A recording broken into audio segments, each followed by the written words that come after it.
Welcome to World Affairs Today, brought to you by the World Affairs Council, Washington, D.C., a leading forum for global education and international affairs.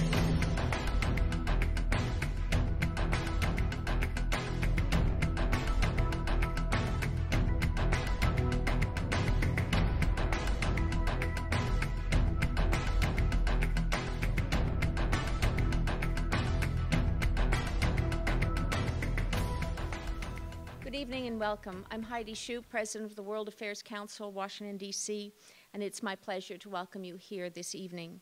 Our program tonight focuses on the crisis in Russia, and we have an outstanding group of experts here with us to share their understanding of and assessments of recent developments in Russia and some of the ways to think about the upcoming events, including the upcoming elections there.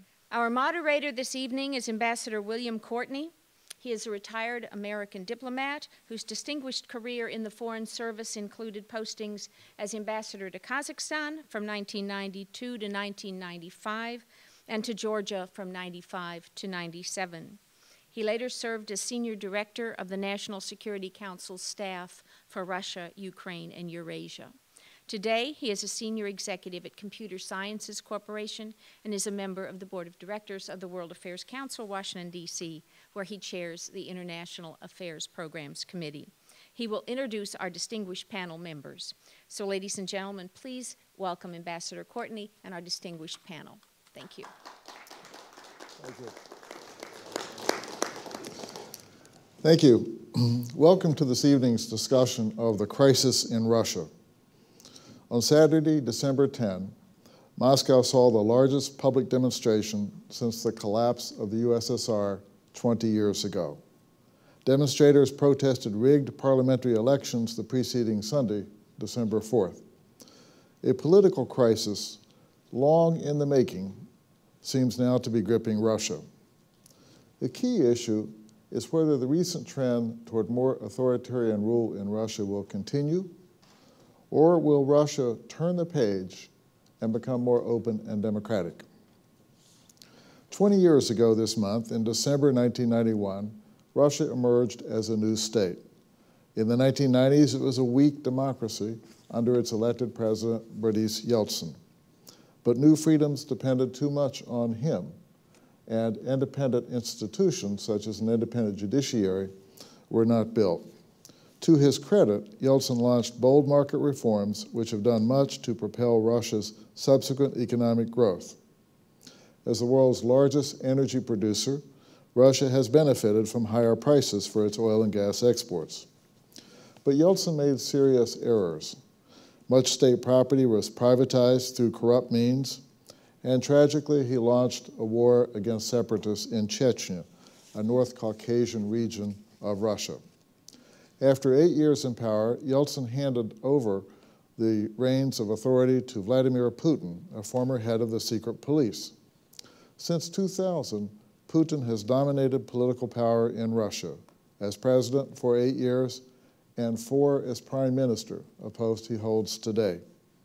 Under Putin's rule, the people of Russia have enjoyed an improved standard of living, but massive official corruption has sapped public confidence in government, and autocratic practices have squeezed personal freedoms. For example, election of governors in Russia's regions were canceled, and Kremlin appointees have taken their place. Putin also launched a second bloody war in Chechnya. The global economic crisis of the last 3 years has hit Russia hard. Even so, until recently, public opinion polls showed that Putin was relatively popular. In September, Russia's current president and Putin protege, Dmitry Medvedev, announced that Putin would seek a third term as president in elections next March. This evening, we will hear from 3 speakers who are exceptionally well informed on Russia. The first is Vladimir Kara-Murza, a member of the Federal Political Council of the Solidarity Pro-Democracy Opposition Movement in Russia. It co-organized the December 10 demonstrations in Moscow and parallel demonstrations in other cities. In 2005, he produced a 4-part TV documentary, They Chose Freedom, a history of the Soviet dissident movement. This year, he published a book, Reform or Revolution, about Russia's first parliament in 1906. Our second speaker is Dr. Nadia Duke, Vice President of the National Endowment of Democracy. It is a private, nonprofit organization funded by the U.S. Congress to strengthen democratic institutions around the world through non-governmental efforts. Prior to her appointment at the endowment, Dr. Duke taught Soviet politics and Russian history at Oxford University. Her most recent book is New Nations Rising: The Fall of the Soviets and the Challenge of Independence. Our third speaker is Robert Nurick, Senior Fellow at the Atlantic Council. Earlier, he was director of the Carnegie Moscow Center, a Russia-based public policy research institution established by the Carnegie Endowment for International Peace. Previously, he was a RAND Fellow and served as Assistant Director of the International Institute of Strategic Studies in London. We'll begin the conversation this evening. I will ask our speakers some questions for about half an hour, and then we'll throw it open to the audience for your questions. First, Vladimir, how would you describe the current political crisis? Do Russians really want democracy, or do they just want less corruption? Do they want a strong hand at the helm who preserves stability and keeps the economy growing, or do they like more freedoms? Well, on your last point, this is one of the most popular stereotypes often voiced by skeptics, both in my country and in the West, that Russians are, quote, unsuited to democracy, that they need a, quote, firm hand. I think, first of all, from history, in those very few instances when our country held free elections, every single time the forces of democracy won over the forces of authoritarianism, be it in 1906, which you mentioned, the first parliamentary election, be it in 1991, when then Democratic opposition leader Boris Yeltsin was pitted against the then ruling Communist Party.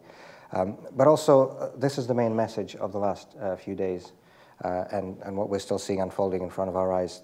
These mass protests, the biggest, as you said, in 20 years, up to 100,000 people in central Moscow, thousands more in more than 60 towns and cities across Russia. This was not about economic or social grievances. There were no economic demands. This was about just two things: dignity and self-respect, because people, including Russia's growing middle class, are now demanding to be treated as citizens, not as a voiceless herd, as this regime too often thinks of people. And the protesters we're seeing, they come from across the political spectrum. There are liberals and nationalists, there are conservatives and socialists, and most importantly, actually, and new for this movement, the people who never, until recently, been interested or involved in politics, people who are coming out for the first time to protest for a political cause. The central message was enough is enough. And although the immediate trigger for the protests was indeed the parliamentary election on December 4th, and in this Russia is following in the pattern of the so-called color revolutions that we've seen before in Serbia, in Georgia, in Ukraine, in the sense that it's electoral fraud that serves as a launch pad for these protests, as a trigger for the protest movement. But I think the underlying reason was Putin's announcement in September, in effect, that he wishes to remain in power for another 12 years. I don't use the term come back because he never left, wishes to remain in power for 12 years. So indicating a prospect of 24 years under Putin's rule, from 2000 potentially until 2024. And this was the point Russian society just said, enough is enough. And I think what we've seen in the past few days is really a turning point, because even if Putin himself manages to survive in power for now, the nature of the regime, the country will never be the same again. This unaccountability and impunity and a sense of omnipotence to which he grew accustomed in the past decade of his rule, where he could take over television stations, jail opponents, falsify elections, and even abolish elections, as in the case with governors' elections. And he can just do whatever he wants. This ended on December the 4th, and especially on December the 10th. So Russia will never be the same after these past few days. And in my view, and I know this has been echoed by many analysts, both in Russia and here, in effect, December the 10th marked the end of Putin's era. Even if he himself manages to cling on to power for now, the era, this period, the Putin decade, if I may use that term, is finished after what happened in the last few days in Moscow and across Russia. Great, thank you. Nadia, Last month, Prime Minister Putin lambasted what he called so-called grant recipients, which he said were interfering with Russia's elections on behalf of foreign governments. What is the role of the National Endowment of Democracy in supporting independent democratic groups around the world, such as the Golos Independent Election Monitoring Group in Russia? And what did Golos conclude about the election? Well, I'm just actually referring to what Vladimir said, that this is the end of the beginning of the end of the Putin era. I hope he's right, but I still foresee a fairly difficult road ahead where the kind of work that the National Endowment for Democracy does is going to continue to be relevant. As you noted, we're a private non-governmental foundation that is actually funded thanks to the American taxpayers' Congress to support indigenous efforts to promote democracy globally around the world. The kinds of programs and the kinds of people that we support, they always come to us with requests. We don't plan any models that we superimpose on any country or on any group of people or for any particular purpose, like specifically elections. There are always programs that have been devised and by people on the ground in the country. And typically for elections, the non-governmental groups, the groups that make up what is the sort of nascent civil society in any country, will want to monitor the elections firstly. They'll want to do voter education. They'll want to disseminate information. They'll want to do polling. And in all of those types of activities, we can support them. The group that you specifically referred to that's been in the news quite a lot lately, Golos, which actually in Russian means voice, very sort of tellingly, because they feel that, you know, the Russian citizen's voice needs to be heard. They are a domestic election observation organization. They have chapters all around Russia. Some of them are stronger than others. They have been routinely attacked and harassed by the Kremlin. The most recent forms of attack, in fact, have been against their, not only harassment of people, but against their website. What they did was to create a map of violations of electoral procedures in various places in Russia. And their website was hacked and sort of essentially brought down. These are the kinds of efforts that Russian citizens themselves are trying to conduct to help Russian citizens have a voice in their elections. And the funding that we provide, I think it's in many cases often very exaggerated, but our desire is to help level the playing field. When you see what's arrayed on the other side against free and fair elections, when you see a media that's manipulated by the government, when only certain political parties can be registered, when you see that there are falsifications, and in this particular vote, I think Golos and many other monitoring organizations determined that between 15 to 20% of the votes were actually falsified. You see that the playing field really does need to be leveled, and our support and help can help on that. Okay, great. Bob, what is it going to mean for America if Putin is elected president in March? You know, President Obama has pursued a reset policy that has improved relations between the two countries since Russia invaded Georgia in August 2008. And that's brought some concrete achievements, including Russia's willingness to participate in the Northern Distribution Network, which helps supply U.S. and NATO forces in Afghanistan, and also a new strategic arms agreement. But today, in a TV interview in Russia, Putin said that the U.S. really wants its allies to be vassals, you know, rather than partners.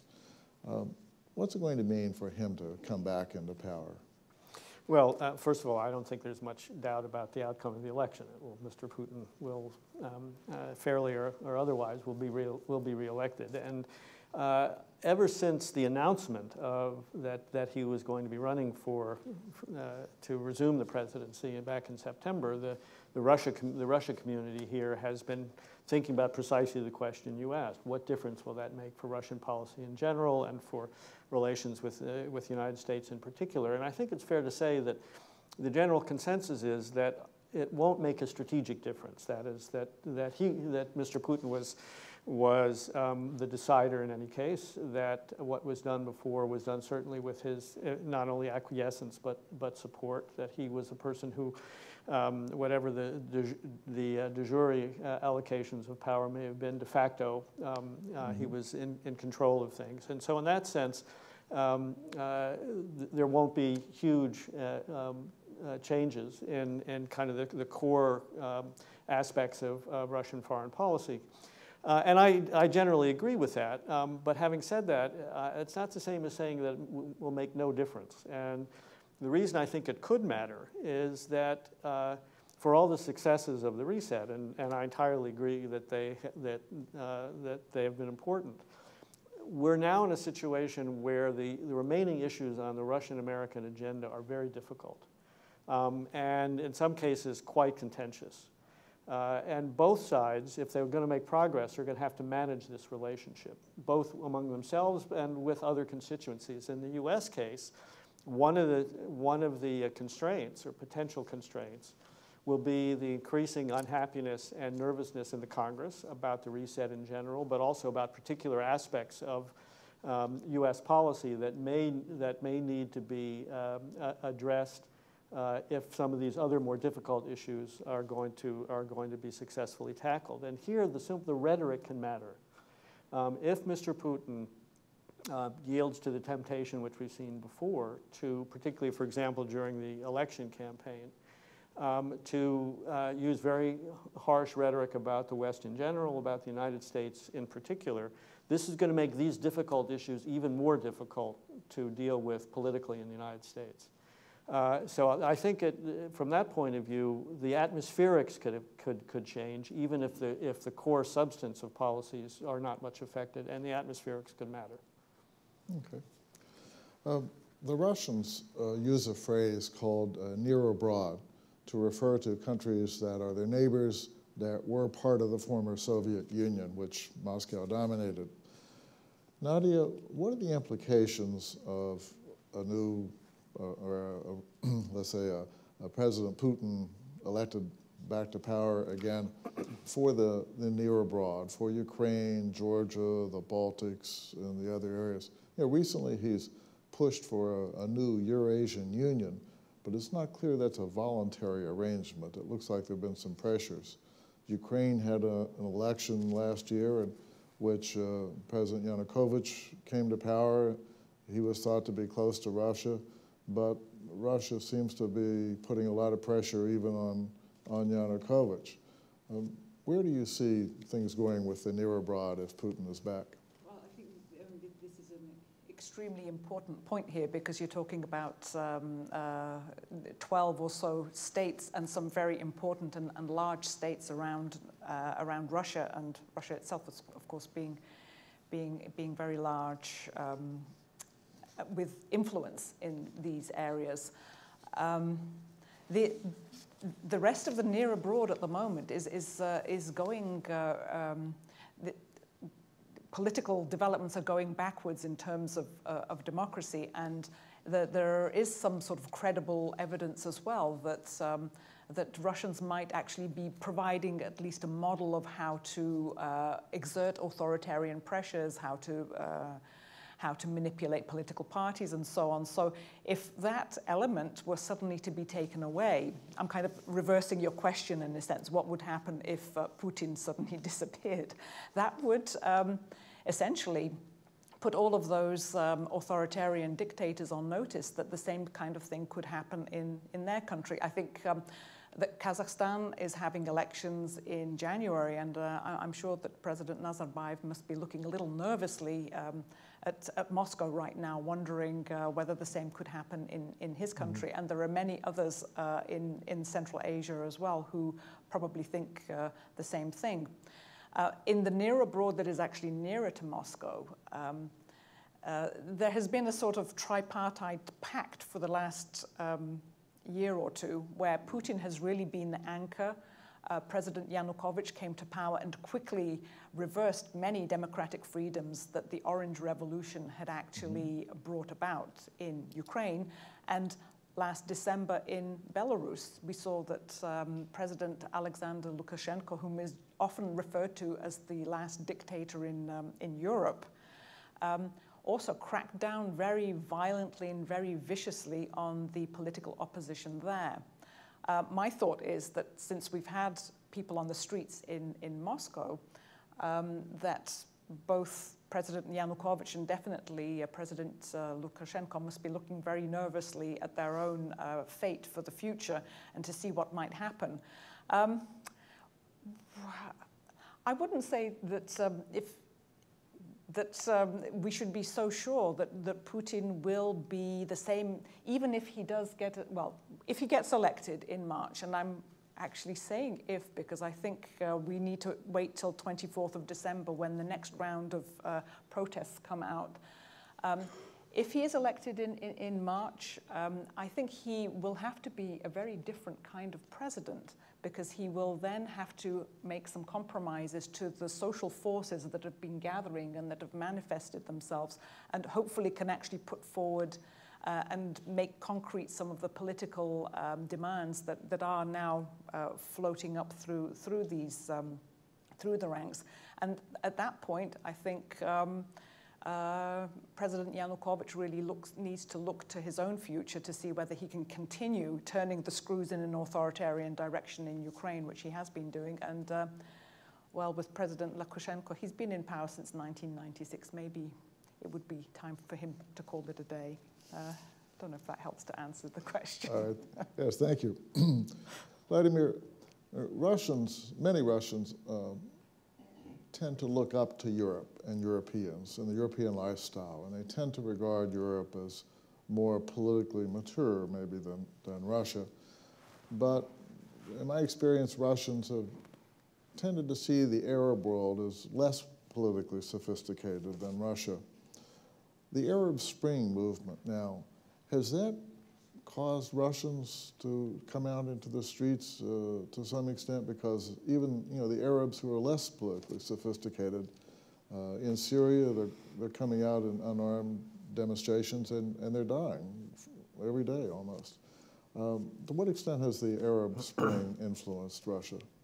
Sure. Well, first of all, we consider ourselves part of Europe, so we don't make that distinction. Russia's a European state, and that's why we always, when Lukashenko is called the last dictator in Europe, we always suggest, so is Putin not a dictator then? So just on a point. But in terms of the model, though, I think, and we already touched on this before, if you look at the model, it looks much more similar to what happened in Ukraine, in Georgia, in Serbia. I mean, needless to say, the political culture is very similar, the mentality is similar. I mean, the religion is the same in all of these countries I mentioned, Orthodox Christianity. So just kind of that's obviously a much closer model and much closer example. And in terms of Egypt, I guess you could say the fraudulent elections did have also a big role in the protest, although there was it 2 or 3 months before the fraudulent election in December and the uprising in February. In the case of Russia, it's more closely on the pattern of what happened in Serbia in 2000, Ukraine in 2004, but also the nature of the protest. We've seen, unfortunately, in many of these Middle Eastern events that it was not always peaceful on both sides, although, of course, much more so on the side of the repressive authoritarian regimes.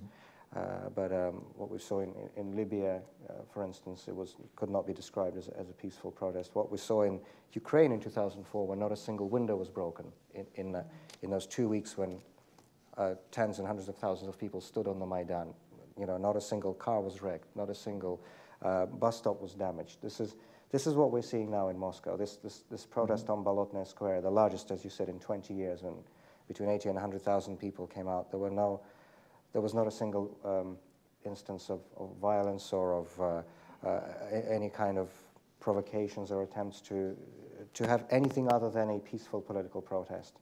And so I think in this, although obviously the Arab Spring was was an amazing event. What we've seen, these regimes that nobody thought could fall like a house of cards. But I think in terms of the model and the patterns, we are much closer to what happened in neighboring countries, in countries with similar political culture. And even in terms of the model of the color revolutions, all of these revolutions had a color.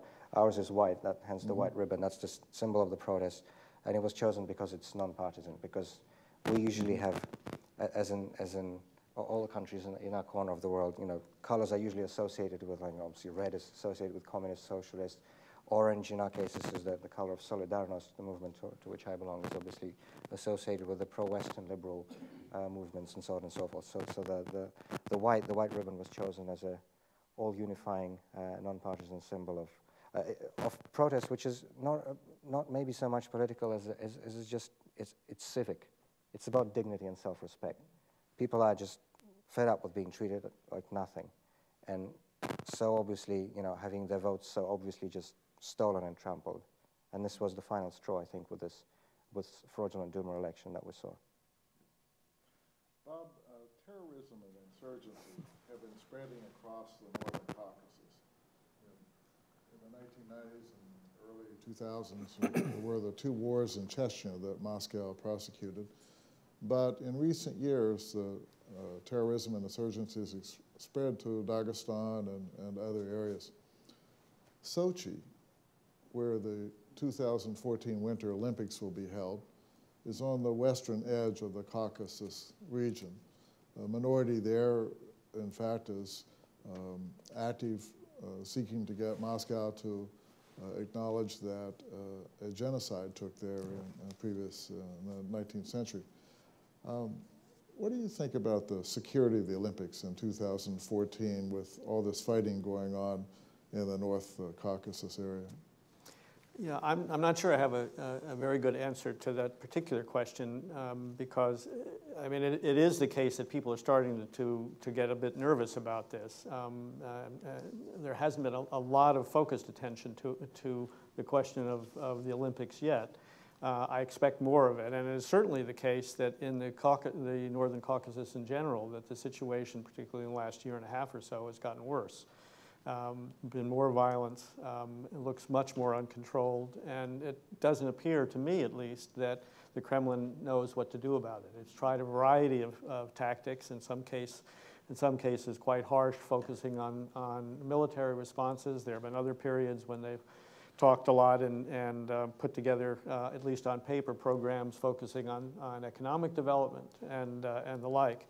But the situation there has not gotten better, to the contrary. And I don't myself at the moment see signs of trouble in the area right around Sochi. It hasn't really spread there yet, but there is some nervousness that it could. So as I say, I don't know yet how serious a problem it's going to be, but people are certainly paying attention. I would make a slightly different point. What is getting, and has been getting quite a bit of attention, is the relationship between concerns about what's happening in the Islamic communities, Islamic areas in the Northern Caucasus on the one hand, and Russian policy elsewhere, especially with respect to Iran and the greater Middle East. And I'm going to give kind of a simplified, simplistic version of the concern, but the way it's described is more or less as follows. Anything that roils the Islamic community worldwide, whether Russia is responsible for it or not, whether they approve of it or not, but anything that roils the Muslim communities worldwide is going to blow back inside Russia in ways that are going to be very hard to control. And this is, I think, one of the reasons, for example, that Russia has such a complicated policy with respect to Iran. They are very anxious, on the one hand, to not be seen as, I think, as anti-Islamic, as opposed to Iran on grounds that could be construed in any sense as religious or ethnic. But they're also very worried about the possibility of violence in the region. And they're not happy about the idea of Iran with a nuclear weapon. And so, you know, this relationship between how they see their interests in the Middle East and more globally on the one hand, and this particular problem of the Caucasus and the growing instability in the Caucasus, I think, as an issue is not going to go away. Great. Nadia, there have been a lot of reports recently that more and more of the young and talented people in Russia are leaving. They're frustrated, and there seemed to be an uptick of at least public discussion about this after Medvedev announced in September that Putin was going to run for election again. The young people seem to be frustrated with corruption, the difficulty of getting ahead in honest work in Russia, seeking a better life outside. How serious do you think that problem is, and what should Russia do to try to hang on to its young people? Well, I think as Vladimir said, what do these people want? They want dignity and self-respect. The interesting thing about these protests were that these people seem to be predominantly sort of middle class, young, because the middle class in Russia actually is young. These are the people who in the 1990s, because of skills that they had, computer skills, language skills, the ability to sort of work hard and with a different work ethic than their sort of more Sovietized older brothers and sisters or parents. This is the electorate, actually, that Putin has been cultivating because he needed a broad mass of people for whom he could prove that the economic situation had improved as a result of his policies, which that was the propaganda. There's not much of it was true, although some of it was in the beginning. But these are the people who were out in the streets protesting. These are the people who have actually been leaving the country. And what they want, in addition to dignity and self-respect, which I think that kind of has the echoes of the Arab Spring a little bit, more than anything, they want some choice. Public opinion polls show that with all of the range of politicians that have been presented to them and also political parties that they are allowed to vote for, so we've discarded all of the ones that the Kremlin doesn't like, were not allowed to register. The overwhelming view of this sort of, up until now, silent young middle class was that they actually don't like any of the politicians, and with all due respect, not all of the liberal ones either, but they do want a bigger choice. And that was partly one of the things that drove them out onto the streets.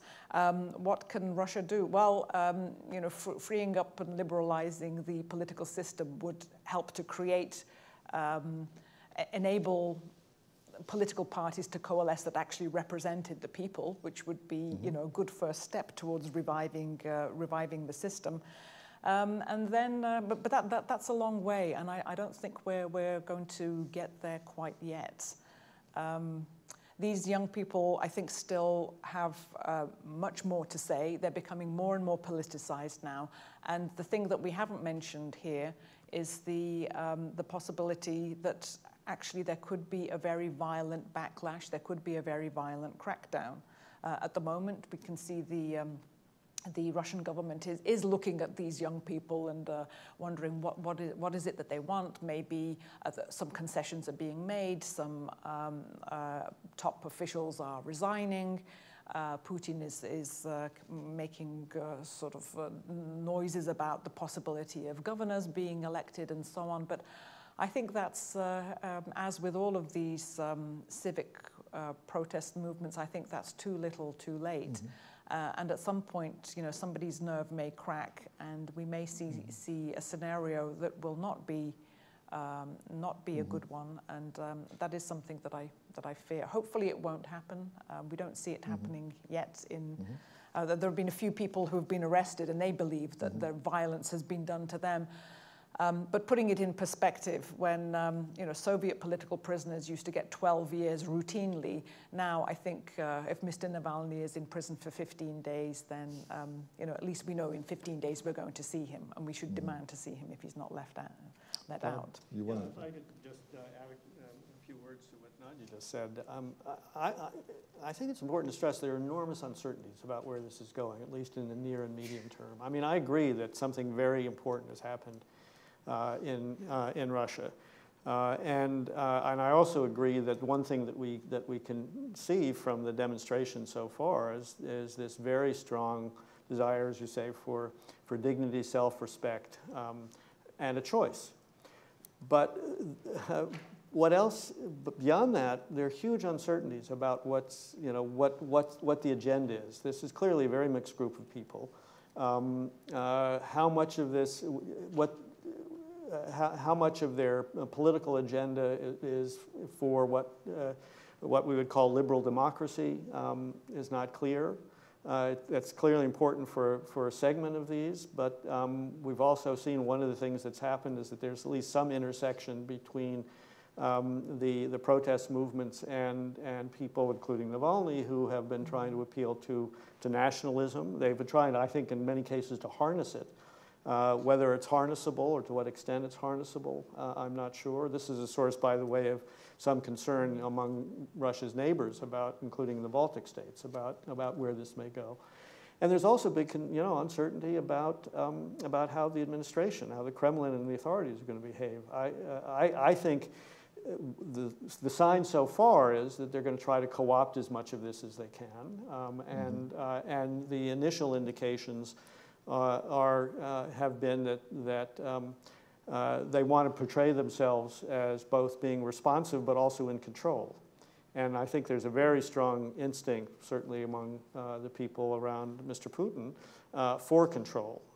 And if they believe that control is starting to escape them, I'm not sure whether they're going to feel that they can regain it by being more responsive or by the opposite.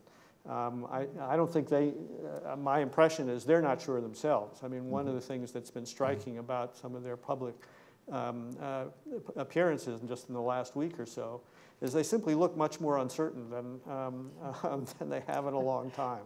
I think their confidence has been shaken, and therefore it's hard to predict some of this.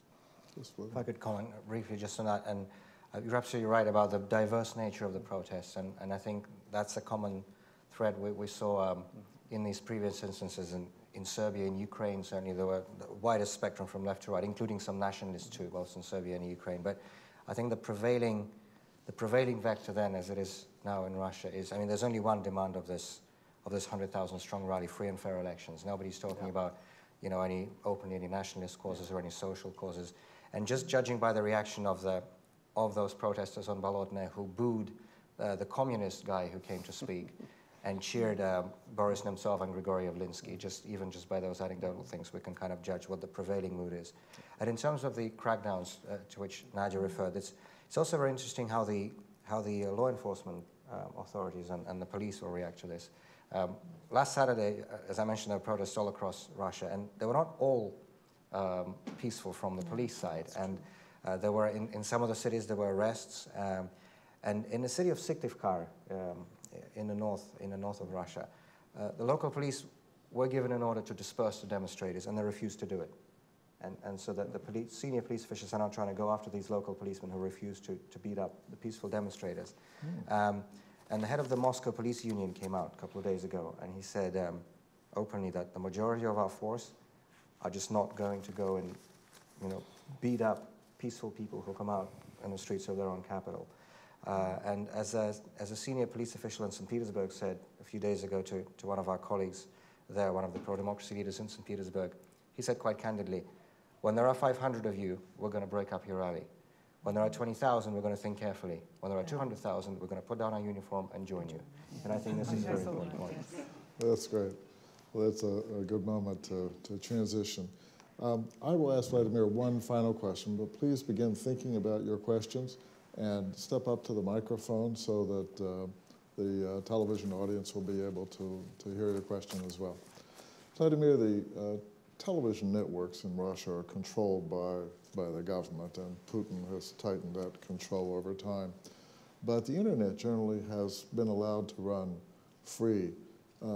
Does that mean the authorities thought that the internet reached so few people and reached young people who were not so powerful that they could let it run free, in contrast to China, where there have been tighter controls on the internet? Do you think now the authorities are going to try to tighten control of the internet, although some of them, I think, are denying that they're going to do that? But what do you think they'll do? Well, first, you're absolutely right in terms of the importance. Just a few months ago, there was a statistic that came out, it's published in the Financial Times, I think, that Russia is now the largest internet market in Europe, overtook Germany as the largest internet market. Half of the entire Russian population now connected to the internet. If you take the age group of people 25 to 35 who are prevailing in these protests, it's 3/4, over 75%. So it's a totally new situation. And one of the reasons there's been so much indignation about this election fraud is that literally within hours, these stories have spread around the country. The stories of the personal testimonies, the stories of falsifications, ballot stuffing, rigging protocols, the cell phone videos, you know, of the observers who could get in and film all this. And these protests that we are seeing now, they're mostly being organized by social networks too.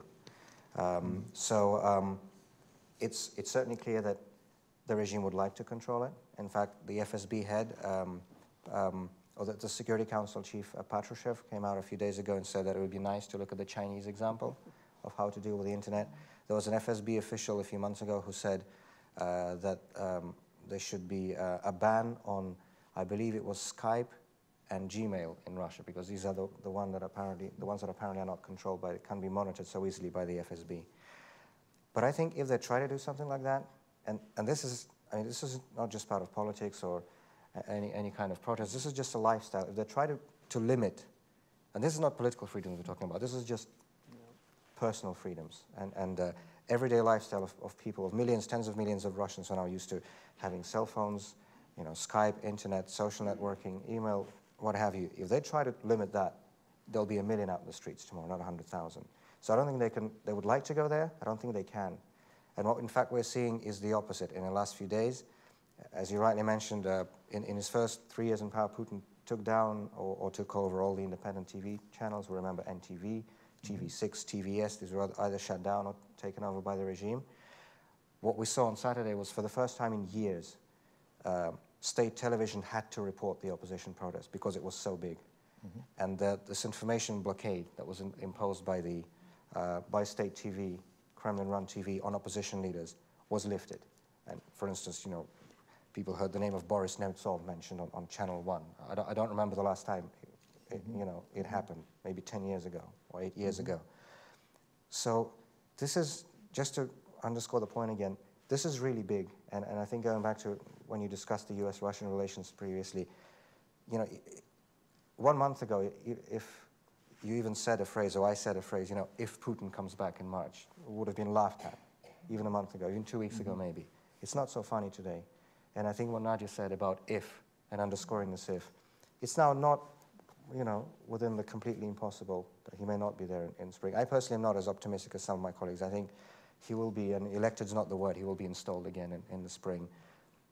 But as a senior official, former senior Kremlin official, actually recently told me that, you know, the prevailing mood is they'll be lucky to hang on until the Sochi Olympics, 2014. You know, when Putin said in September that he's going to stay another 12 years, many people, you know, responded with shock and just despair to this. Now you'd mostly hear people laugh when you talk about Putin's stay for another 12 years. Yes. All right, do we have questions? The last comments made me wonder about the psychological effect on Putin of what has happened in the last 6 months. He was evidently booed at a boxing ring. He had had such very high popularity. You know, the opinion polls showing, you know, enormously high percentage of people approving of his leadership. Now, from his point of view, are things coming apart? Does he have the inner strength to stay in office, to do what it takes to stay in office? Or would he be inclined at some point, as I think you were suggesting, to just throw up his hands and say, over to the next people? These people, they have financial interest as well, something the communists didn't have in '91.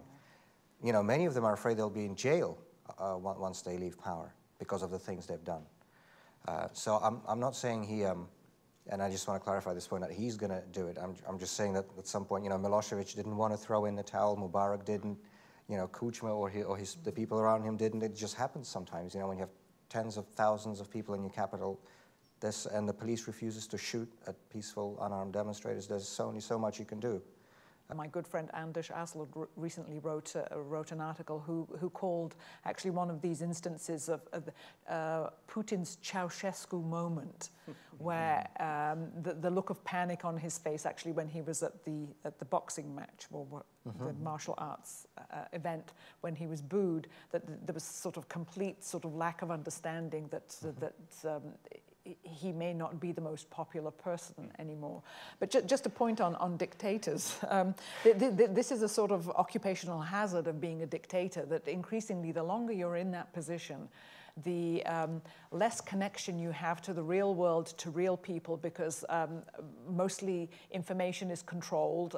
You've already controlled all of the TV networks and all of the sources of information, so that's really to kind of manipulate it so that the citizens don't learn too much. But then it also backfires because the government themselves then have fewer sources of information. If you don't have a free press, how is the government supposed to know what's going on in a country? So increasingly they become sort of ingrained in this sort of cocoon and may be genuinely surprised about the fact that people may not regard their rule with favor anymore. They start listening to their own propaganda, right, is what you're saying. And these opinion polls that you mentioned, I mean, they were bogus in the first place, many of them, because they were achieved by removing opponents from elections, you know, by having all the television play the Kremlin's tune. These weren't, you know, genuine opinion polls like you'd have in a democratic system. They were fake in the first place, but there comes a point in any authoritarian regime when you know, a large number of people, active people, middle-class people, educated people just stand up and say enough is enough, and this is the moment for Russia, I think.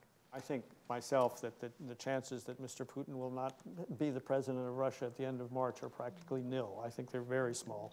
But there's some big problems that he's going to, and very difficult choices that he's going to have to make, one set of which has to do with the economy.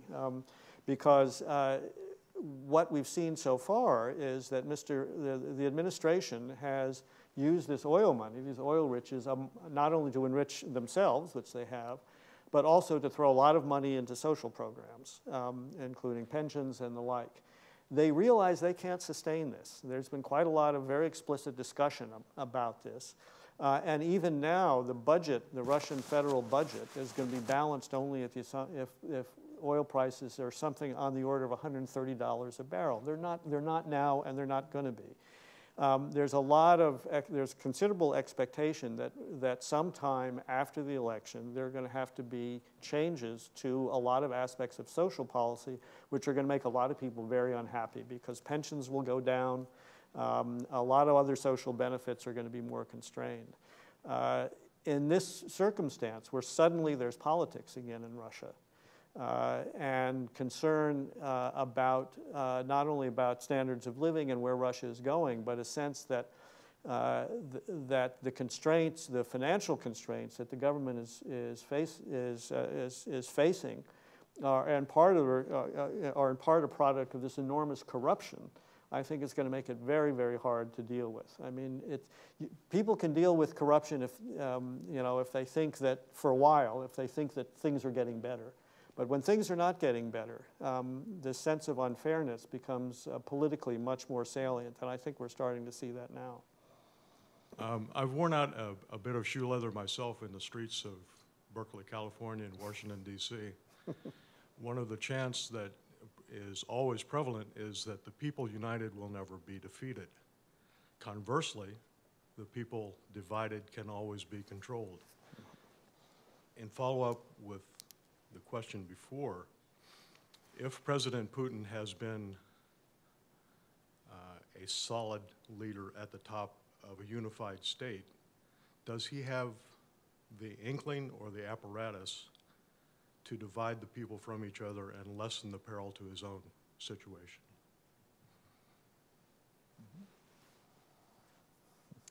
Well, in terms of, I can certainly say in terms of the protest movement, that's what they've been trying to do. They've been busy trying to divide people, you know, among political camps, to split up one part of the movement, you know, from the other. And that's a big challenge actually now. And that's going to be this question is going to be instrumental if we're able to sustain this. And especially this coming rally on December 24th, which promises to be bigger than what we saw on Saturday.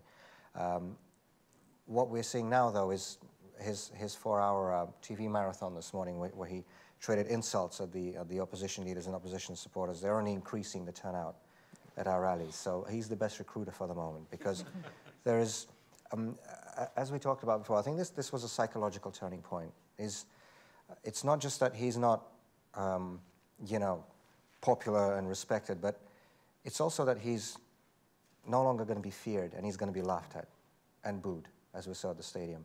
And that's a break point for any dictator and any authoritarian regime.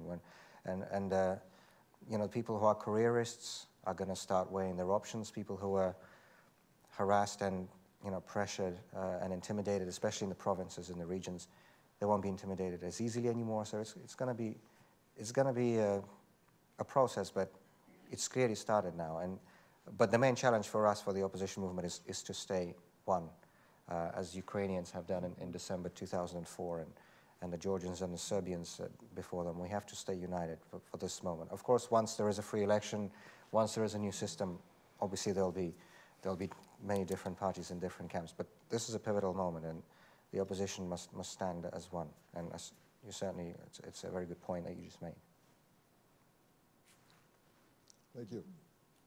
I wanted to take it back to the domestic politics and ask, you talked a lot about the possibility of protest movements coming from below. I wonder if there's a possibility of a split in the elite at the top. And you haven't mentioned Kudrin, for example. Would that be an example of somebody who might be breaking away from Putin and setting up his own party?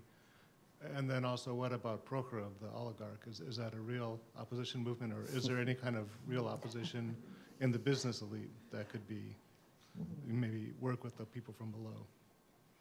I think this question of possibility of a split within the elite is absolutely critical. I mean, if you look at previous Russian history, including recent Russian history, but examples elsewhere, divisions within the elite have been very, very important in breaking this logjam.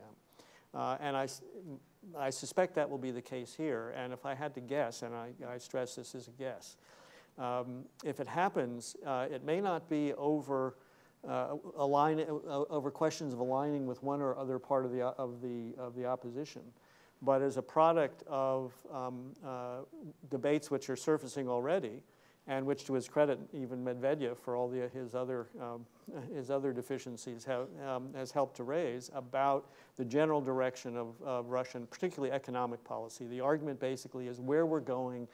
You know, even for those who supported Putin, stability was fine, but now it's stagnation, and we need to change, we need to modernize, we need innovation. I think even Putin believes that in principle, but what problem is, what he believes is that can be done from the top. And a lot of what we're seeing in terms of specific proposals about how to modernize, how to bring Russia into the 21st century, reflect this notion that you can direct all this from the top. I think that's a losing cause. And I think one of the interesting questions will be what happens when they find that to really take advantage of, to really pursue this economic agenda, this modernization agenda, is going to require more protection for property, more protection for physical property, more protection for intellectual property, more reliable courts that Western investors feel have some credibility, and so on and so on. It's going to be the political corollary of those issues which I think are among those which may really break things open over the longer run. And if you were to ask me, sort of what I would expect and what timeline, I mean, as I say, I don't think in March we'll be looking back and saying everything's changed. It'll be very interesting to see what would happen a couple of years from now, whether we look back and say, well, that was the beginning. And just to your last point, Grigory Yavlinsky said it, I think very well. He said, for Putin and Medvedev, modernization is about iPods and iPhones, and Skolkovo, this project, the Russian Silicon Valley so-called project, whereas actual modernization is property rights, independent judiciary, and making government elected and accountable. And this is where the two modernizations clash. Actually, I'd just like to add to this, the question of splitting elites is going to be sort of, very fascinating, and in a sense, I think that the election, and with apologies for using that word, because it has been pointed out that maybe it won't be an election, in the sense that what the election event that happens in March will be something of a distraction, I feel, to the bigger picture, which I hope that we don't miss. The candidates have already either registered or will be registered in the next few days, and it's going to be a limited group of people. I think we all know who they're going to be. But I think that focusing too much on them is going to obscure what I believe has been actually a fundamental change in Russian society. And I think that's the major story. I think for the first time this weekend, something really, there was something in the air, something snapped. I think Russians themselves realized that they need to move forward with creating or recreating their own identity for the 21st century. Because in the last 20 years, Russia has actually been sort of floundering in terms of its own sense of itself. 20 years ago, it was an empire. It was Russia, Moscow ruled over a group of other nations, and since those nations have gone their own way, the Russians, ironically, the Russians themselves have found it very difficult to define who exactly they are. Are they a civic nation? Are they a nation of Russians? Clearly not only because there are many other ethnic groups who live there too, but they've been often struggling with this, and this sort of sense of civic pride that occurred this weekend, I think will put them a little bit further forward and provide the foundation where I think these questions of the other kind of modernization, which I think are extremely important to really make Russia a modern, forward-looking state, can actually be resolved with an electorate, with citizens who can actually participate in these. And I think that was the beginning of what we saw, and I hope that we don't get too distracted by the event in March, because this is going to be a long process, still more to go on this. Nadia, thank you very much. You've had the last word. Let's thank our speakers for a very interesting session tonight. Thank you to you. Thank you for joining us for World Affairs Today, a production of the World Affairs Council, Washington, D.C.